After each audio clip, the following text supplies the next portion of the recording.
the hour. Humanitarian assistance being provided to some 2.5 million people in the Tigray state.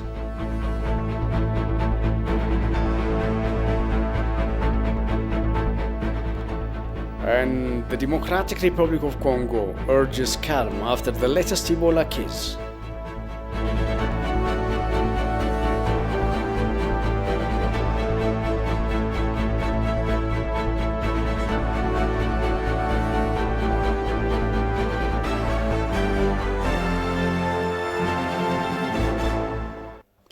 Hello and welcome to Addis News Hour. I'm Daniel Kasahun with the news.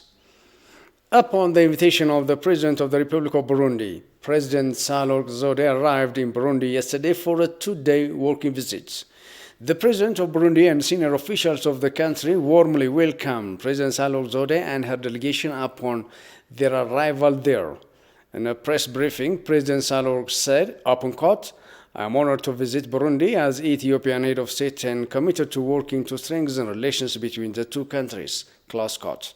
Accompanied by her Burundian counterpart, President Sahle laid a wreath commemorating the father of democracy in Burundi. The presidents are expected to discuss bilateral and regional issues to further strengthen relations between Ethiopia and Burundi.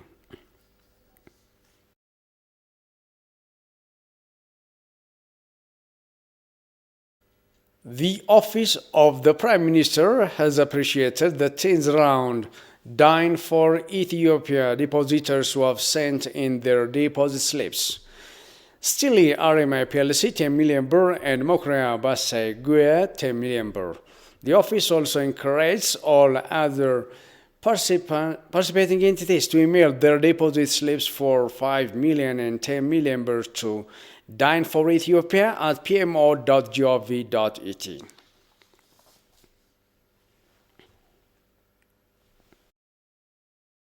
Prime Minister Abiy Ahmed has appreciated the irrigation-based summer wheat cultivation in the state of Afar. The Premier has noted that the move in the state is showing great potential for import substitution.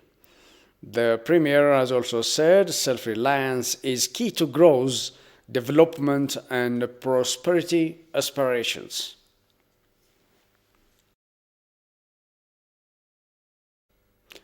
The spokesperson of the Ministry of Foreign Affairs of Ethiopia, Ambassador Dina Mufti, says Ethiopia is fully committed to the implementation of the African Union agendas. He also says Ethiopia is still ready to resolve the border dispute with Sudan peacefully and diplomatically.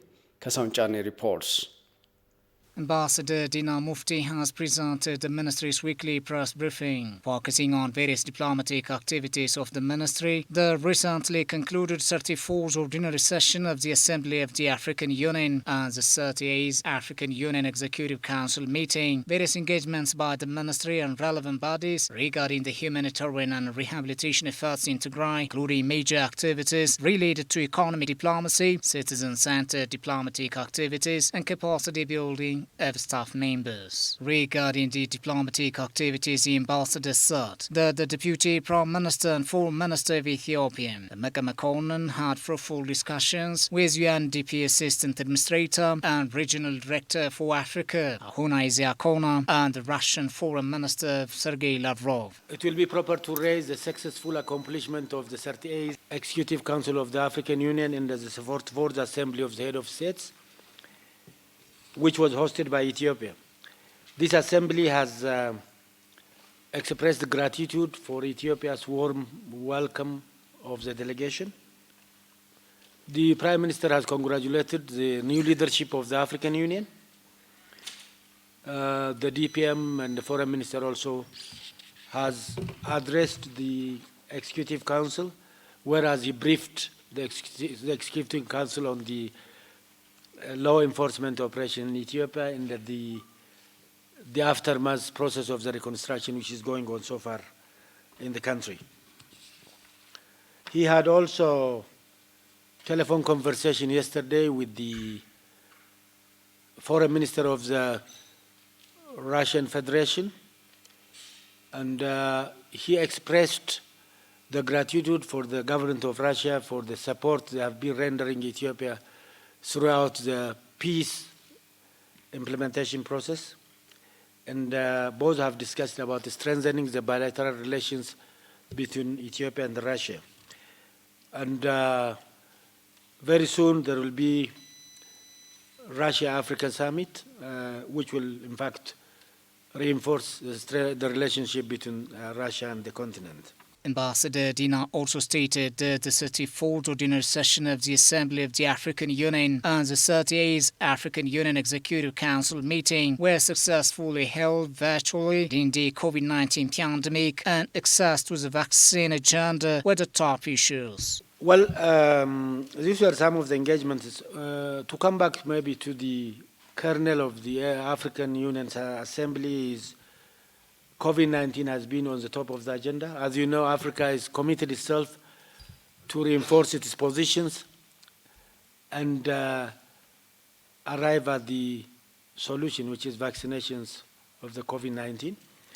And Africa is committed to mobilize the resources throughout the world and its own resource as well. Good governance had been also an agenda. Implementation of Agenda 2063 is also another agenda that had been on the top of the African Union.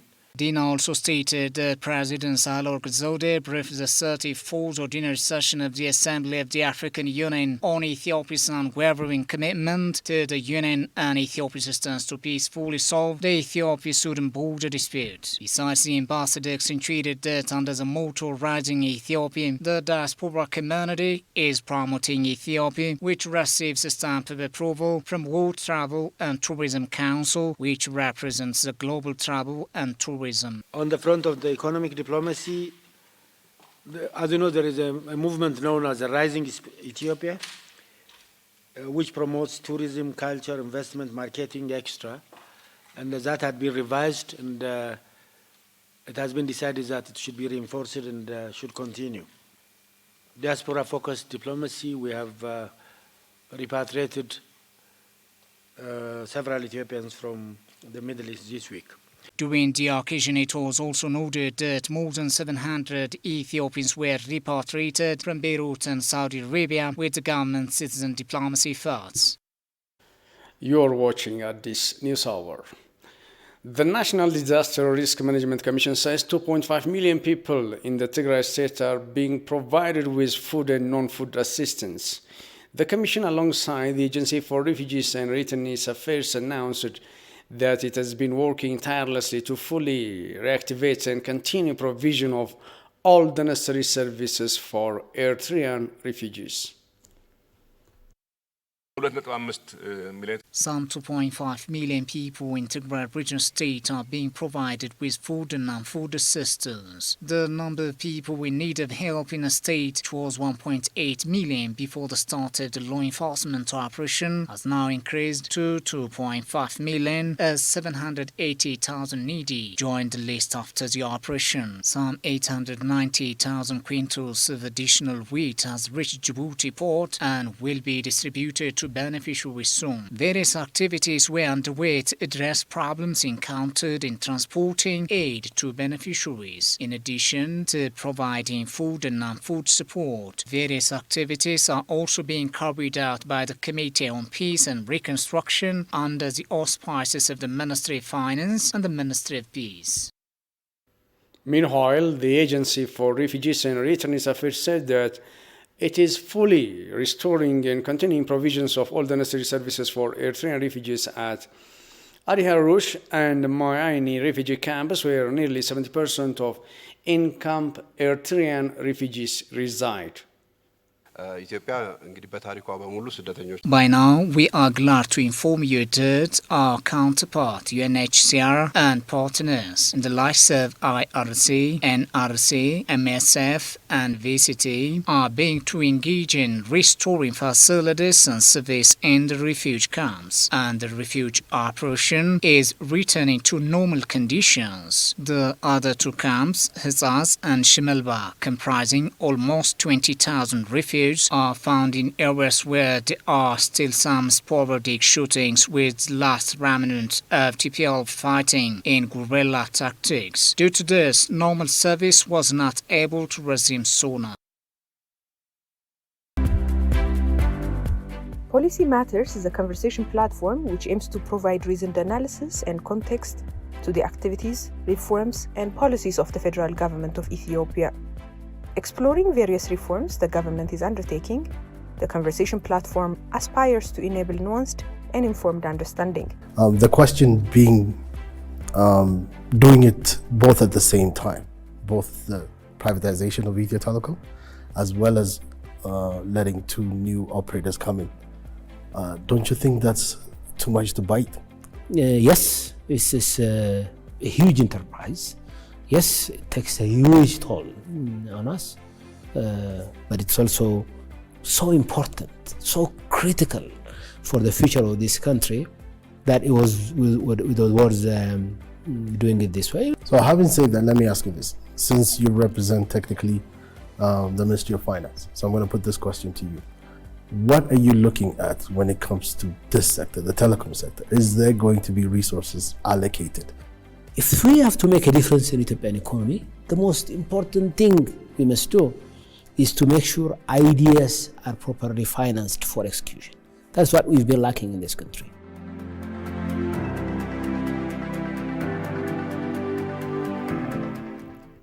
This is Addis News Hour. The Finnish government has aided projects in the Amhara state to help remedy some major problems in the region. The remark came at a discussion held between the Amhara state chief and delegation from Finnish embassy in Addis Ababa. The support will go for projects on clean water, land management, education and agriculture areas in the region. The embassy has also pledged to support the realization of the 10-year development plan of the region.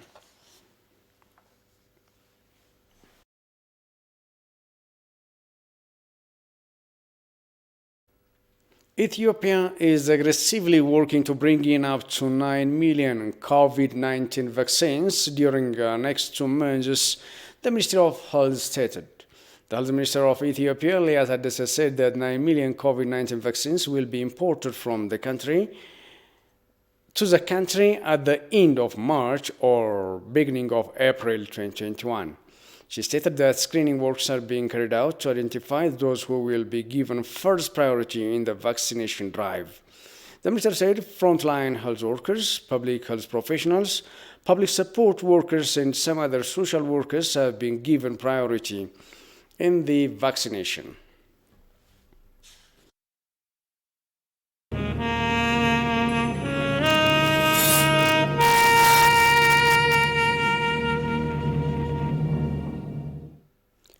Historians suggest the need to properly include the landslide victory of Adwa in the curriculum system as part of properly promoting it to the current and coming generation.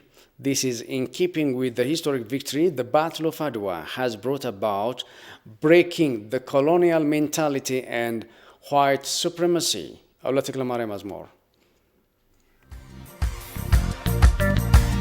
Adwa still stands as witness to what ordinary Africans can do when they come together as farmers, pastoralists, women and rural people, workers and artists. They were able to score a decisive victory against global colonialist forces. The victory of Adwa is also taken for granted for the solid basement of Pan-African movement. That's why many people agree on its preservation and documentation.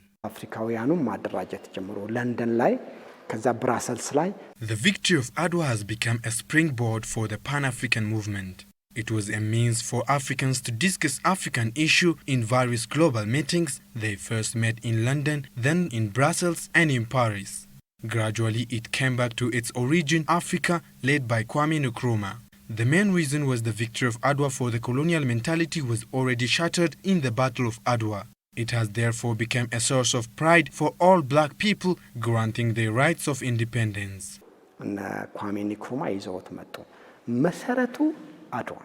Meanwhile, the prominent historian Ahmed Zakaria suggested the need to properly include the victory of Adwa in the curriculum system, keeping in mind the landslide victory it won for the black people. ለምንድን ነው አድዋን በስርዓቱ ትምህርት ስርዓት ውስጥ አላስገባ ነው? It is important to ask why we failed to properly include the victory of Adwa in the curriculum. I don't need to go in detail as it needs further research. But the success story is that people begin to develop the sense of ownership towards the victory of Adwa.